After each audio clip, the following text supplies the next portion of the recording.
Punjab police की 7 सदस्यीय team पहुंची दरभंगा। लगभग 1.5 करोड़ के जेवरात और नकदी की चोरी का है मामला।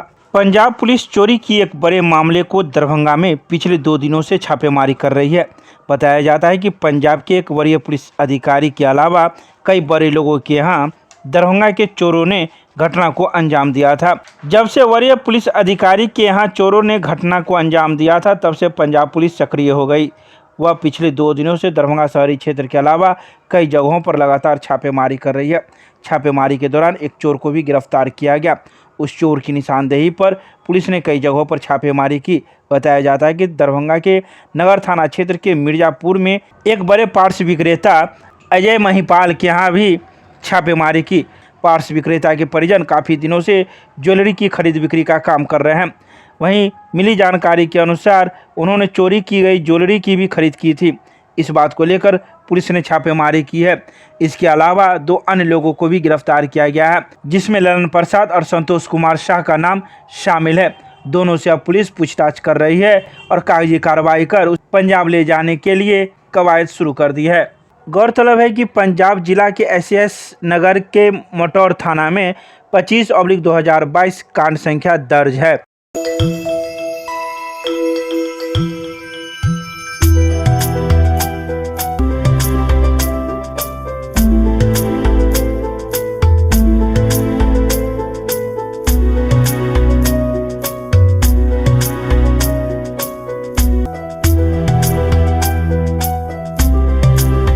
कपड़ा पसारने के दौरान एक महिला को लगा 33,000 के तार से झटका, बुरी रूप से हुई घायल। दरभंगा के रोहेलागंज के पास कर्पूरी द्वार के निकट एक महिला छत पर कपड़ा सुखाने के दौरान 33,000 के तार से उसे झटका लग गया, जिसके बाद वह पूरी रूप से जख्मी हो गई। वहीं आनन फानन में घर के सदस्यों के द्वारा उसे स्थानीय अस्पताल में भर्ती कराया गया, लेकिन डॉक्टर ने उसे पटना रेफर कर दिया गया। लोगों का कहना है कि जब से यहां पर 33,000 के तार लगे हैं, इस रोड में बराबर घटनाएं होती रहती है, लेकिन बिजली विभाग इस पर कुछ संज्ञान नहीं ले रहा है। बिजली विभाग को कई बार इसके बारे में कहा गया है, लेकिन बिजली विभाग के कानों पर जू नहीं लग रहा है, जिसका नतीजा है कि आज यह घटना घट गई। गौरतलब है कि जो महिला छत पर कपड़ा सुखाने गई थी, उसका नाम मंजू देवी है, जिसकी उम्र 50 वर्ष बताई जाती है। हम लोग कंट्रोल रूम के अंदर में अपना ड्यूटी करते हैं। वहाँ जो है ना सभी पीरियड पे जो है ना जो लाइन में शॉट डाउन लेते हैं तो शॉट डाउन और उनका अति करते हैं। तो अभी आपके बगल में घटना घटी है, पता है? हाँ, यही सब के माध्यम से पता चला है। क्या पता चला? कोई लेडीज़ जो है ना शायद कपड़ा फंसा रही थी, उसी में इंजर्ड हो गए। पूरी रूप से बुरी तरीके से घायल है। जानकारी है? उतना हम तो कंट्रोल रूम से हम बाहर हम लोग जा सकते नहीं जा। हाँ, कंट्रोल रूम छोड़ करके हम लोग नहीं जाने कर सकते हैं। नहीं कुछ नहीं। 33,000 का वो शट डाउन पावर ट्रिप किया था। पावर ट्रिप हुआ था? हाँ, वहाँ से जो है ना पावर फेल होता है, पावर फेल हुआ था। उसके बाद पावर आया तो सब रनिंग पे है। कितना देर पावर फेल हुआ था? 12 मिनट का। 12 minute power fail. Om Prakash. एक करण क्लासेज इंडियाज नंबर 1 ऑफ ज्ञान सरिता पब्लिक स्कूल रोहेलागंज कैदराबाद में हम कराते हैं bank, railway, SSC, CSAT, CTT, management, defence and all other general competition exam की तैयारी। संपर्क करें, हमारा नंबर है 9934849798। दूसरा नंबर है 7633955870। मिथिला विश्वविद्यालय के कुलसचिव प्रोफेसर मुश्ताक अहमद ने आयकर चौक पर तिब्बतीय लहसा मार्केट का फीता काटकर किया शुभारंभ। रविवार को आयकर चौक पर स्थित लहसा मार्केट का मिथिला विश्वविद्यालय के कुलसचिव प्रोफेसर मुश्ताक अहमद ने फीता काटकर शुभारंभ किया। इसके बाद उन्होंने पूरे मार्केट का औचक निरीक्षण किया, जहां से उन्होंने खरीदारी भी की।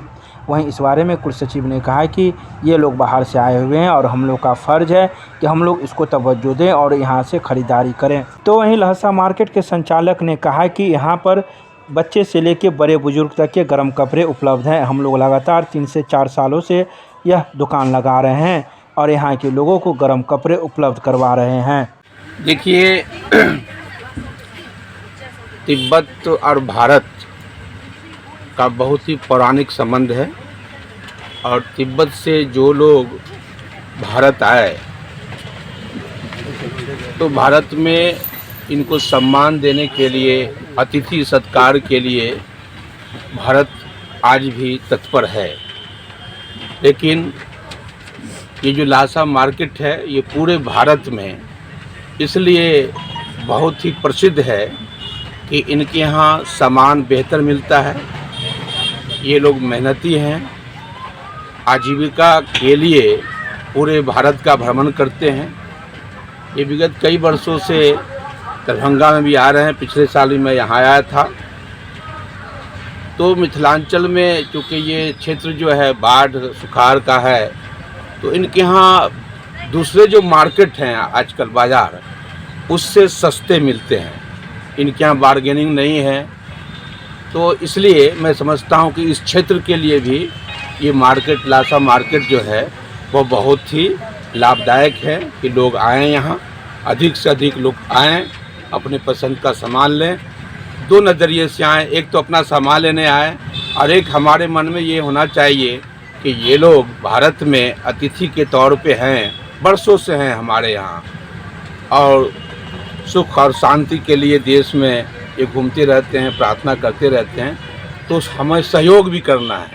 हमें तो मार्केट में सामान खरीदना ही है, कहीं बाज़ारों में, तो यहाँ सस्ते दामों पे उपलब्ध भी है और एक सहयोग का रवैया भी होना चाहिए, भाईचारे का। तो मैं ये भी करूँगा कि यहाँ जो लोग आएँ तो इनके साथ अच्छे आचरण से भी पेश आएँ, ताकि मिथिलांचल में लगे ये कि हम यहाँ आए हैं तो लोग हमारे साथ कोई अभद्र व्यवहार न करें, ताकि मिथिलांचल का नाम नहीं हो, और इनको सहयोग करें। ये लोग बहुत ही, चूँकि ये सभी के सभी बौद्ध होते हैं, शांति प्रिय होते हैं, है ना। इनका ऑनलाइन की जगह ऑफलाइन की खरीदारी। हमने ऑफलाइन का मतलब ये है कि देखिए, ऑनलाइन सामान मंगाते हैं आप, वो एक बाज़ार दूसरा है। लेकिन अभी जो हमारा क्षेत्र है वो अभी ऑनलाइन का क्षेत्र नहीं है, सभी लोग नहीं मंगाते। अब मैंने कहा ना कि आप यहाँ सहयोग की नज़र से भी आइए। मैं यहाँ जो आते हैं, आप कोई सामान लीजिएगा ना तो इनका सहयोग भी होगा, वो भी रखिए अपने मन में, ताकि इनको कुछ मिल सके। बहुत बहुत धन्यवाद। हम लोगों के यहाँ पे मतलब दरभंगा में आके 2-3 साल हो गया लगातार यहाँ पे झाड़े पे आके हम लोग ऊनी वस्त्र का व्यापार करते हैं यहाँ पे। और बाज़ारों से भी रेट, जैसे कि रजिस्ट्रार साहब ने बताया, बाज़ार की रेट से भी कम होगा, क्वालिटी अच्छा मिलेगा, चीज़ अच्छा मिलेगा, और बच्चों से लेके बूढ़ों तक सबके लिए उपलब्ध होगा। क्या क्या? वही ऊनी वस्त्र, स्वेटर हो गया, जैकेट हो गया, शाल हो गया, मफलर हो गया, टोपी, मोजा, हर प्रकार के जो झाड़े में ज़रूरत पड़ता है वो सब ज़रूरतमंद चीज़ होगा, बच्चे से लेके बुजुर्ग तक का। जी हाँ। क्या नाम हुआ? मेरा नाम टाशी है जी।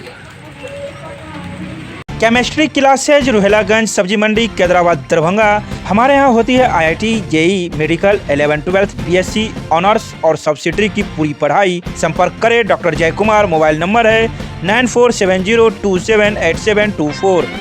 आयुर्वेद कॉलेज में हर्षोल्लास के साथ मनाया गया धन्वंतरि जयंती। राजकीय महारानी रामेश्वरी भारतीय चिकित्सा विज्ञान संस्थान मोहनपुर में धन्वंतरि जयंती को राष्ट्रीय आयुर्वेद दिवस के रूप में धूमधाम से मनाया गया।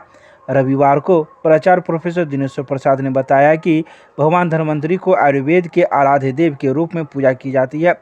समुद्र मंथन के दौरान उत्पन्न 14 रत्नों में से एक भगवान विष्णु के अवतार भगवान धन्वंतरि अपने हाथों में अमृत कलश को लेकर उत्पन्न हुए थे।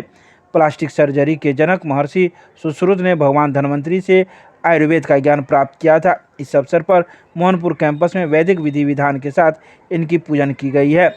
इस अवसर पर डॉक्टर मोदनाथ मिश्र, डॉक्टर अमोद कुमार, डॉक्टर निशा कुमारी, बिरजू कुमार, ललित कुमार, अजित कुमार गामी, रूपम कुमार, मुन्नी कुमारी, अजय कुमार, हेमा पांडे सहित कई लोग मौजूद थे।